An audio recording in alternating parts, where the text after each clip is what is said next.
మనుషులతో సహవాసం మనలోని విశ్వాసాన్ని బలహీనపరిస్తే, దేవునితో సహవాసం మనలోని విశ్వాసాన్ని, ఏ విశ్వాసం గురించి మాట్లాడుతున్నా?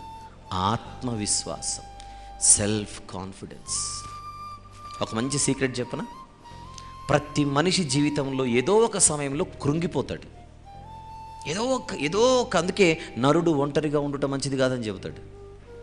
ఒంటరిగా ఉన్నప్పుడు మనిషి డిప్రెస్ అయిపోతాడు, కృంగిపోతాడు. Idle minds are devil's workshops.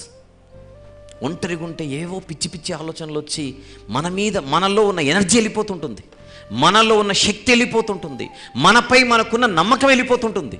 పెద్ద పెద్ద క్రీడాకారులు చూడండి, టాప్ బ్యాట్స్మెన్, ఒక సీజన్ ఎన్నుకుంటుంటారు వాళ్ళు. ఒకప్పుడు ఉతికారేసిన బ్యాట్స్మెనే బౌలర్లను ఈరోజు మామూలు బాల్ వచ్చినా కూడా అవుట్ అయిపోయి వెళ్ళిపోతుంటారు. ఏంటి అని బాగా ఆలోచిస్తే వాళ్ళలో దెబ్బతినింది ఏంటి? Self confidence. ఎప్పుడైతే ఆత్మవిశ్వాసం దెబ్బతింటుందో భయం మనల్ని ఆవహిస్తుంది. భయం ఎప్పుడైతే ఆవహిస్తుందో ఓటమి ఎదురుగునే ఉంటుంది. అందుకే మనలో ఎప్పుడు ఆత్మవిశ్వాసం దెబ్బతినకూడదు. సెల్ఫ్ కాన్ఫిడెన్స్ అనేది ఎప్పుడు దెబ్బతినకూడదు. అది దెబ్బతినకుండా మనల్ని కాపాడే ఒకే ఒక్క శక్తి దేవునితో సహవాసం. నెంబర్ 2, దేవునికి మనము విధేయులుగా భయపడుతూ ఉండాలి. దేవుని యందు భయము, దేవుని యందు భక్తి. విషయం ఏంటంటే, దేవుని యందు భయము భూమి మీద మనల్ని ధైర్యవంతులుగా నిలబెడుతుంది. ఈ భయము మనలో ధైర్యాన్ని నింపుతుంది. ధైర్యాన్నిచ్చే భయం ఇది.